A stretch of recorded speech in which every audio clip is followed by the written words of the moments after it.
Assalamualaikum. Waalaikumsalam. Halo Ibu, apa kabar? Alhamdulillah baik. Aduh, Afifah jadi ganggu nih. Ya nggak apa-apa lah, nggak apa-apa. Ini juga udah mau selesai. Udah mau selesai ya Bu Iya. ya. Akhirnya ketemu juga nih, kemarin udah dihubungin. Ketemu hari ini. Nah, Perempuan Tangguh, Afifah sudah bersama narasumber selanjutnya, yaitu Ibu atau biasa disebut dengan Bunda ya, Bunda Afrida. Iya. Nah, Bunda adalah seorang pendiri Rumah Quran ya Bun. Iya. Benar sekali. Nah, boleh dong dijelaskan kenapa sih Bunda memilih untuk membangun Rumah Quran ini? Karena tadinya sih sama almarhum suami kan. Jadi pada saat itu kami tinggal di daerah Lempuing dekat pantai. Yang mana kalau daerah sana sedikit agak ekstrim ya untuk anak-anak pada waktu tahun 2010. Jadi kalau maghrib itu Bunda perhatiin anak-anak itu masih main gitar, masih ngamen gitu. Jadi kepikiran anak-anak ini sayang gitu, padahal mereka masih usia sekolah, maghrib masih ngamen gitu. Jadi kami dengan almarhum suami itu berpikir gimana ya bagusnya gitu. Coba kita ajak aja mereka itu ngaji gitu. Ngajak mengaji ya Bunda? Habis maghrib, jadi salah satu di antara mereka ditawari, mau nggak ini, yuk kita ngaji yuk gitu. Nggak ada duit Bu gitu, nggak pakai duit, ngaji aja di sini gitu. Kalian mandi, habis mandi balik ke sini gitu, kita ngaji rame-rame. Ntar ibu ajarin ngaji deh gitu. Ya udah. Terus responnya seperti apa nih Bu? Mereka itu kan rame ya, mereka seperti apa? Kelompok-kelompok gitu ya, ada geng-geng gitu. Nah, ada mereka itu 6 orang, ada 5 orang. Nah, 2 di antara 5 itu akhirnya tertarik gitu. Ya tadinya berawal dari 2 orang. Kemudian tambah lagi satu, kemudian orang-orang sekitar, akhirnya jadi rame. Jadi rame sampai sekarang Iya, ya. rame. Terus sekarang kan pindah ya Bu, bukan Iya. lagi di Lempuing. Itu gimana nih anak-anak yang biasanya mengaji di sana? Kan kita itu udah udah patah tumbuh berganti ya istilahnya. Jadi ya yang tadinya itu awal udah banyak yang udah tamat. Mereka ya udah ada yang udah kuliah, udah SMP, udah berganti lagi dengan anak-anak yang baru gitu. Jadi continue terus setiap tahun. Terus Ada yang banyak ya? tamat, ada yang masuk, yang tamat masuk gitu. Nah, terus ketika Bunda memutuskan untuk membuka Rumah Quran, terus juga ada anak-anak yang bergabung nih, apakah sekonsisten itu anak-anak itu terus mengaji? Atau mungkin kan terkadang anak-anak ya ada kadang males atau pasang surut malesnya lah ya. Iya. Itu gimana Bunda? Nah, kalau itu ujiannya Masya Allah banget. Masya Allah sekali ujiannya.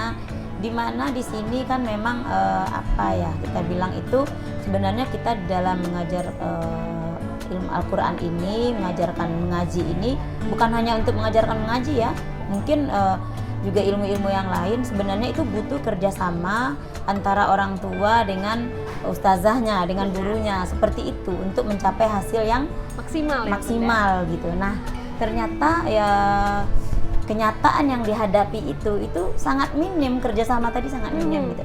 Banyak diantara itu memang anak-anaknya yang punya kemauan gitu, akan tetapi dorongan dari orang tua itu sangat minim. Belum ada dorongan ya Bunda sangat ya? kurang. Dan itu mungkin faktornya banyak juga. Satu mungkin faktornya ada faktor ekonomi juga, orang tua mereka mungkin juga sibuk gitu. Yang keduanya juga mungkin faktor lingkungan bisa jadi gitu. Itu pada saat itu gitu. 2010 yang lalu. Tapi gitu. kalau melihat ke sini bagaimana sih respon orang alhamdulillah, tuanya? semakin ke sini respon orang tua ya semakin bagus. Semakin baik ya. Karena memang semakin ke sini itu keinginan masyarakat itu, antusias masyarakat itu untuk mendidik anak-anaknya untuk belajar mengaji, biar hafal Quran itu sangat tinggi. Sudah lumayan tinggi ya. Cukup tinggi gitu. Jadi Jadi luar biasa juga untuk para perempuan tangguh di rumah yang mungkin sudah punya anak ya, bisa diajarkan mengaji. Iya. Kalau memang kita masih kurang nih akan ilmu agama, mungkin bisa diberikan ke wadah yang lebih baik seperti Benar. rumah Quran ya Iya, Bunda ya. benar. Nah kalau tadi juga sempat ada omongan nih, ternyata Bunda itu punya anak yatim yang Bunda hidupi ya Bunda ya. Itu ada berapa banyak Bunda? Iya, alhamdulillah ada 14 orang. 14 orang. Iya. Itu umur berapa Bunda? Ada yang SD, ada yang umur 11 tahun, 12 tahun, SMP, ada yang SMA, ada juga yang udah kuliah. Oh ada Ada yang, juga ya. ada yang Jadi udah tamat. umurnya variasi ya, Iya, dari yang benar. gede sampai masih kecil juga. Iya. Nah itu kan pastinya tentunya punya tantangan tersendiri. Iya. Itu bagaimana sih Bunda bisa menguatkan diri untuk bisa terus baik terhadap apa yang telah kita ambil keputusan ini? Ya, untuk biar bisa selalu istiqomah ya. Tentunya Bunda. Iya. Jadi itu tadi balik-balik ke niat tadi, niat kita itu apa gitu, dan semua itu tidak pernah direncanakan gitu, nggak pernah oh saya mau buka inilah untuk nampung anak itu, nggak pernah, dan semuanya itu berjalan benar-benar murni seperti proses alam gitu. Proses emang alasannya apa sih Bunda pertama kali ketika Bunda mengangkat anak Bunda? Banyak, yang namanya Bunda kan ngajar ngaji.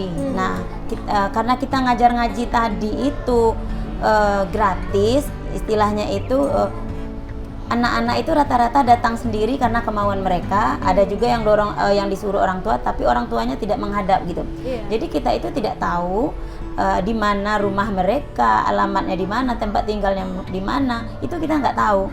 Yang jelas mereka datang kita ajarkan. Nah waktunya pulang gitu. Nah cuman ada pada satu malam waktu itu hujan ya, seorang anak belum dijemput sama orang tuanya. Nah tinggal dia sendiri, udah jam 9 malam. Akhirnya ayah bunda tanya, kok kamu belum dijemput gitu?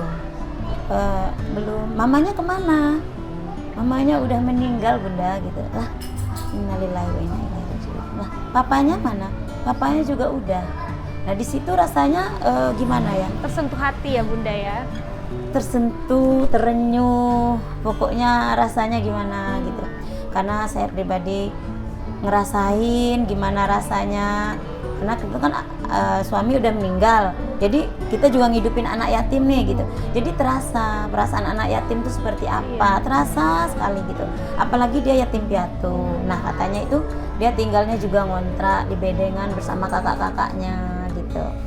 Jadi ketika itu akhirnya Bunda Ketika aja. itu akhirnya timbul keinginan untuk tahu lebih jauh. Anak ini di mana sih rumahnya gitu. Tinggal di mana. Akhirnya malam itu pas kakaknya jemput, udah Bunda akhirnya nemanin dia pulang.